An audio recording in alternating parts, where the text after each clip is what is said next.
Hi guys, welcome back to my channel Rashmi Singh. आज हम बात करने वाले हैं CIS डोमेन के बारे में।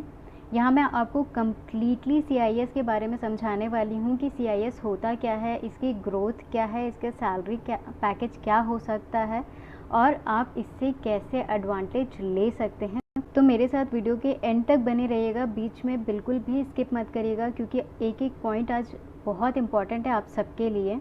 तब जाके आप उससे कनेक्ट कर पाएंगे और इसको बेटर वे में समझ पाएंगे कि what is CIS exactly. Okay, अब वीडियो को शुरू करने से पहले मैं कुछ पॉइंट्स पे आना चाहूँगी कि ये उन दोनों के लिए वीडियोस मैं बना रही हूँ जो डेवलपर हैं और जो कोड करना चाहते हैं। बेसिकली वो डेवलपर हो गए और जिनको कोडिंग में बिल्कुल भी इंटरेस्ट नहीं है, ये उनके लिए ज़्यादा इम्पॉर्टेंट है। बट ये उतना ही इम्पॉर्टेंट उनके लिए भी है जो स्टक हो गए हैं, CIS डोमेन असाइन हो गया है जिनको, उनके लिए भी उतना ही इम्पॉर्टेंट है ये वीडियो। ओके, तो वीडियो को एंड तक देखना बिल्कुल ना भूलें। Let's get started. So what is CIS? CIS क्या है? CIS एक C स्टैंड्स फॉर हर एक कंपनी के लिए अलग अलग होता है, ठीक है। तो यहाँ पे मैं कॉग्निजेंट ना बोल के मैं ले रही हूँ कंपनी इंफ्रास्ट्रक्चर सर्विसेज।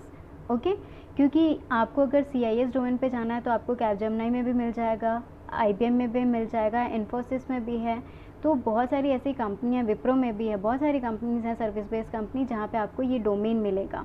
उस डोमेन के लिए हर कंपनी में C स्टैंड्स फॉर डिफरेंट है। ओके, तो मैं इसलिए एक कॉमन वे में ले रही हूँ कंपनी, क्योंकि कैपजेमिनी में अगर आप जाएंगे तो वहाँ पे C स्टैंड्स फॉर क्लाउड है। ओके, तो मैं एक स्टैंडर्ड और एक कॉमन फॉर्म ले रही हूँ, C stands for company infrastructure service. CIS में क्या होता है, ये एक सर्विस डेस्क जॉब है। अब डेस्क जॉब से बिल्कुल भी ये मत कोरिलेट करिए कि ये एक BPO जॉब है कि जहाँ आपको दिन भर कॉल पे लगे रहना होगा, क्लाइंट को हैंडल करना होगा। बिल्कुल ऐसा नहीं है। इस CIS डोमेन में भी आपको बिजनेस यूनिट मिली होंगी, किसी को एज्योर मिला है, किसी को क्लाउड मिला है। तो ये डिफरेंट आपकी बिजनेस यूनिट हैं इस डोमेन के लिए। तो मैं आपको इससे एक जस्ट सिंपल एग्जांपल से समझाती हूँ, तो आप हर एक पॉइंट को आगे जो मैं बोलने वाली हूँ वो को रिलेट कर पाएंगे।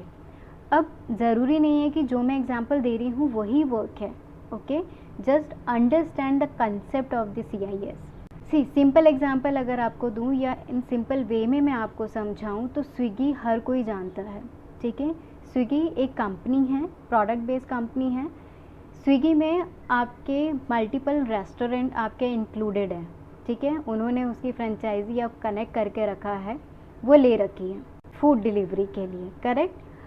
अब आप अगर सर्विस डेस्क पे जॉब कर रहे हैं, BPO वाले आपके क्या करेंगे, कस्टमर से कनेक्ट करेंगे, ठीक है। उनकी क्वेरी रिजॉल्व करेंगे कि मेरा फूड नहीं आया, ये डिलीवरी लेट है, पेमेंट कट गया बट ऑर्डर नहीं हुआ, this kind of stuff BPO will handle this, not you guys. Okay, आप क्या हैंडल करोगे कि जब वो स्विगी प्रोडक्ट बना होगा, डेवलप हुआ होगा, तो आपको होस्ट करने के लिए एक प्लेटफॉर्म चाहिए होगा, ठीक है।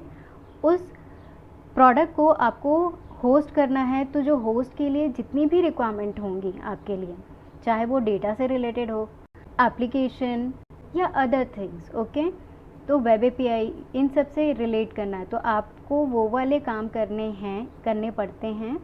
और सीखने को भी मिलता है कि सपोज़ आपने एक वेब एप्लीकेशन बना लिया, तो अब आप उसको होस्ट कैसे करेंगे। तो वो होस्ट करने के लिए जो प्रोसेस रहती है, क्योंकि आप होस्ट कर रहे हैं तो आपको क्लैरिटी है कि कहाँ क्या बग आ सकता है या क्या आ रहा है, तो आप उसको कैसे ट्रबल शूट करेंगे और कैसे उसका सलूशन प्रोवाइड करेंगे, ठीक है। इतनी बात हो गई।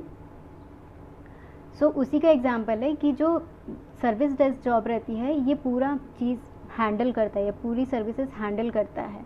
इस पूरी चीज़ को मैनेज के बाद आप क्लाइंट से कनेक्ट होते हैं, ना कि कस्टमर से। अब क्लाइंट क्या है आपका, सपोज़ एक रेस्टोरेंट का नाम है XYZ, वो आपका क्लाइंट है, वो कस्टमर नहीं है। वो ऐड करना चाहता है कि मेरा रेस्टोरेंट है, मैं स्विगी में अपना रेस्टोरेंट रजिस्टर करना चाहते हैं। और तो जो कनेक्ट करने के टाइम पे या जो रजिस्ट्रेशन के टाइम पे उनको प्रॉब्लम आ रही है या जो इंस्टॉलेशन के टाइम पे उन्हें प्रॉब्लम आ रही है, that will handle bye you guys, कि ये ऐसे होगा, वो वैसे होगा, ठीक है। आपको सबको पता होगा जो डेवलपर हैं कि IIS में अगर आप अपना वेबसाइट होस्ट करते हैं या हमारा जो भी हमने वेब डेवलप किया हुआ है वो हम होस्ट करते हैं, तो उसके लिए क्या क्या रिक्वायरमेंट होती हैं, सेम वे में आपको वही समझाना है। और मैंने स्विगी का एग्जांपल इसलिए दिया क्योंकि जो नॉन टेक्निकल हैं, जिनको कोड नहीं पता है या होस्टिंग नहीं पता है, वो इस वे में उसको कोरिलेट कर सकते हैं कि ये जॉब बेसिकली है क्या। ठीक है, तो आपको कस्टमर को हैंडल नहीं करना है जहाँ पे कस्टमर आपको इरिटेट करें, बट यस क्लाइंट को आपको हैंडल करना है। यहाँ पे आपकी सबसे अच्छी क्या होती है, कम्युनिकेशन स्ट्रांग होती है। और आप डिफरेंट पर्सन से बात करते हैं तो आपके डाउट्स, आपके नॉलेज भी इन्हांस होते हैं इस फील्ड में। अब जिनको जैसे एज्यूर मिला हुआ है या क्लाउड मिला हुआ है, उनके लिए ये सबसे अच्छी बात है कि उनको अगर चेंज नहीं हो रहा है उनका डोमेन, तो वो इस फील्ड में भी आगे उसको बहुत अच्छे तरीके से यूज़ कर सकते हैं अपनी सीवी में। कि आपका अगर एक टाइम में आपने स्विच नहीं करा या आपका डोमेन नहीं चेंज हुआ और आपका बॉन्ड है यहाँ पे और आपको स्टे करना है, या किसी भी रीज़न से आप नहीं जा पाए CIS डोमेन को छोड़ के, बट आप कोडिंग में इंटरेस्टेड हो, तो एक काम ज़रूर करना कि साइड बाय साइड अपनी कोडिंग स्किल्स डेवलप करते रहना। मेक सम प्रोडक्ट समथिंग, कुछ भी आप एक प्रोडक्ट बना लो या प्रोजेक्ट बना लो वेब बेस। सो वो क्या होगा, आपको हेल्प करेगा आपकी स्किल्स के टच में रहने के लिए। अलॉन्ग विथ अगर CIS आप कर रहे हो, नहीं चेंज हो रहा है, तो इसका भी आप एडवांटेज लो, सो दैट आपको फ्यूचर में आप दोनों चीज़ एक्सप्लेन कर सकते हो। और बहुत सारी कंपनीज़ को इन दोनों की रिक्वायरमेंट बहुत ज़्यादा होती हैं और आपकी पोजीशन भी अच्छी मिलती हैं आपको इसमें, और आप पैकेज की भी डिमांड कर सकते हो। तो बिल्कुल भी सैड मत होइए कि आपको CIS मिल गया है, अब आप चेंज नहीं कर पा रहे हैं। तो ओके, आप साइड बाय साइड चेंज करते रहिए जैसा, क्योंकि आपको कोडिंग में इंटरेस्टेड है, लेकिन तब तक ये भी सीखना आपके लिए बहुत ज़रूरी है, क्योंकि ये भी आपको एक टाइम पे वो हेल्प करता है। ठीक है, क्योंकि आप एक सर्टेन जब आप पोजीशन पे पहुंचते या टीम लीड या टेक लीड में जाते हो, तो ये सारी चीज़ें आपका नॉलेज आपको इम्प्रूव करेगा आपके स्किल्स के साथ साथ। ठीक है, तो होप मेरी ये पॉइंट एटलीस्ट इतना समझ आ गया होगा। नॉन टेक्निकल के लिए भी मैं यही बोलूँगी कि ये फील्ड उन सब के लिए बहुत ही बेस्ट है जिनको कोडिंग में बिल्कुल इंटरेस्ट नहीं है। तो इससे आपको ऑन साइट जाने के चांसेस ज़्यादा बढ़ जाते हैं और आपके क्लाइंट काफ़ी ज़्यादा बढ़ जाते हैं। इसमें एक एडवांटेज नॉन टेक्निकल या टेक्निकल उनके साथ भी ये होता है कि जब आप मल्टीपल क्लाइंट से कनेक्ट करते हैं, आपकी ग्रूमिंग हो गई, कम्युनिकेशन स्ट्रांग हो गया, आपका वे ऑफ टॉकिंग आपका चेंज हो गया कि ओके अदर पीपल से आपको कैसी बात करनी है। ये सब होने के बाद इन केस इन फ्यूचर अगर आपको कभी ज़रूरत होती है तो you can directly contact with them also. ये भी आपका एक फ़ायदा है, तो ये भी आप एक एडवांटेज ले सकते हैं कि करियर ग्रोथ के लिए। आई होप आपको ये समझ आ गया होगा कि what is CIS, basically service desk समझ आ गया होगा जो मैंने आपको एक्सप्लेन किया होगा। अब सर्विस डेस्क में भी आपको जो इनिशियल जो ट्रेनिंग पीरियड रहते हैं उसमें आपको क्या करना होता है। ट्रेनिंग ऐसा नहीं होता है कि आपको प्रोजेक्ट पे दे दिए, प्रोजेक्ट डिप्लॉय करो और कस्टमर से बात करो, सॉरी क्लाइंट से बात करो। ये सारी चीज़ें एकदम इंस्टेंट नहीं होती हैं, क्योंकि किसी भी प्रोजेक्ट के लिए डेवलपर भी अगर जा रहा है किसी प्रोजेक्ट को लेने के लिए, उससे पहले उसको ट्रेनिंग दी जाती है, उसको कुछ डमी प्रोजेक्ट्स दिए जाते हैं कि work on this. Dummy project means ये नहीं है कि इतना लंबा लंबा चलेगा, वो शॉर्ट पीरियड ऑफ टाइम के लिए रहता है कि do this activity, try this activity, छोटे छोटे टास्क दिए जाते हैं। सेम वे में आपको भी छोटे छोटे टास्क दिए जाते हैं। आपको एक्सेल मेंटेन करना होता है, मेल्स को मॉनिटर करना होता है और आंसर करना होता है, कॉल्स नहीं मेल्स के ही। तो वो किस वे में आपका, और वो आपके लिए बहुत इंपॉर्टेंट होता है कि आंसरिंग अ मेल और answering a call both are totally different. क्योंकि जब आप मेल लिखते हो तब वो आपको अपने वर्ड्स ऐसे चूज़ करने पड़ते हैं, तो उसमें भी आपका ग्रूमिंग ही होता है कि आप अच्छा मेल कैसे ड्राफ्ट कर सकते हो। ठीक है, तो ये सारी चीज़ें इनिशियल फेज़ में रहती हैं। जब आप इस चीज़ में परफेक्ट हो जाते हो तो वो एक लेवल अप करते हैं ट्रेनिंग के बाद कि हाँ, आप एक प्रोजेक्ट जो ज़्यादा क्रिटिकल ना हो या जिसका क्लाइंट ज़्यादा क्रिटिकल ना हो, वो आपको उस प्रोजेक्ट में इन्वॉल्व करते हैं। फिर आप वहाँ से पूरी चीज़ें सीखते हैं।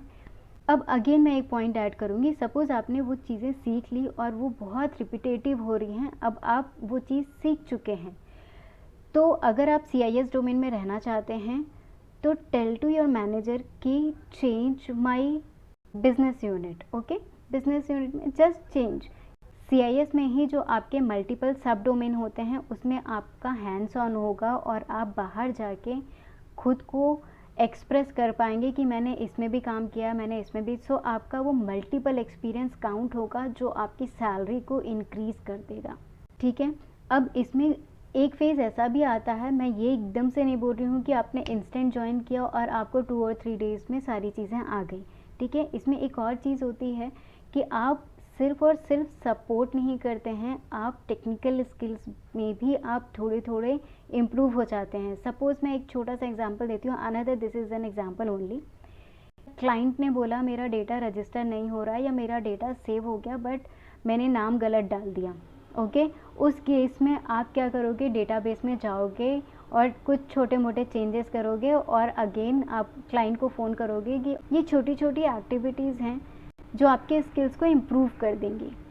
ज़रूरी नहीं होता है कि सिर्फ़ और सिर्फ डेवलपर की जॉब बहुत अच्छी होती है, CIS रोल भी बहुत अच्छा है, बट मैंने अगेन अपनी प्रीवियस वीडियो में भी बोला है कि ये डिपेंड करता है पर्सन टू पर्सन पे।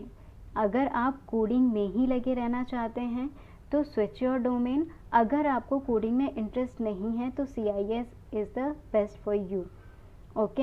और बायो के लिए मैंने ऑलरेडी लास्ट वीडियो में अपनी बताई हुई है कि बायो के लिए pharma life sciences domain is the best. So hope guys आपको मेरी वीडियो अच्छी लगी होगी, इन्फॉर्मेटिव लगी होगी, तो इससे और लोगों के साथ शेयर करिए ताकि उनका कंसेप्ट क्लियर हो कि ये सर्विस डेस्क जॉब है क्या, ये BPO जॉब नहीं है, ये आपको जस्ट सपोर्ट प्रोवाइड करता है टेक्निकल मैनर में भी, ओके। और अगर आपको इससे रिलेटेड और भी कुछ डाउट है तो आप मुझे बता सकते हैं, ये आप मुझे कमेंट में पूछ सकते हैं, क्योंकि मैंने लास्ट वीडियो में जो अपनी वीडियो बनाई थी कि how to change your domain, उसमें भी मुझे मेल और लिंक्डइन पे बहुत सारे मैसेजेस आए हैं और कुछ के डोमेन चेंज हो गए ये शॉर्ट पीरियड ऑफ टाइम में और कुछ still going on, you know. So I am really happy for them कि एटलीस्ट मैं आप लोगों की हेल्प कर पा रही हूँ। तो वीडियो को ज़्यादा लंबा ना करते हुए वीडियो को यहीं एंड करते हैं। अगर कुछ सजेशन या कमेंट आपको चाहिए होगा तो कमेंट सेक्शन में आप मुझे मेंशन कर सकते हैं। Till then take care, bye bye, stay safe.